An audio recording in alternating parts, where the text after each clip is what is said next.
havoc through deep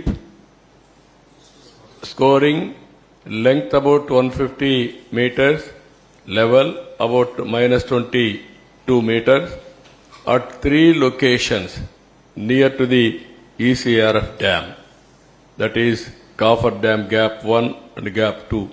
This cannot be considered under force majeure category.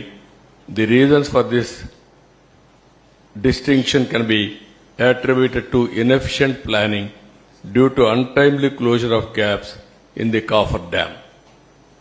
ఏవైతే copper డ్యాంలో చిన్న gap ఉందో ఆ ఏజెన్సీని మార్చకపోతే rainy season లోపల ఫ్లడ్ వచ్చే లోపల అది క్లోజ్ చేయాల్సిన బాధ్యత ఆయన పైన ఉంది.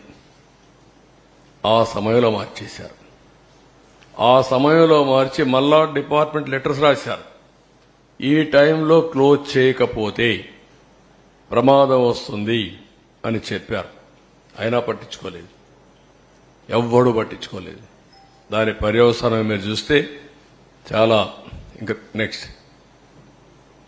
దీంతో ఈరోజు డయాఫామ్ వాల్ 3 మేజర్ డ్యామేజ్ జరిగాయి.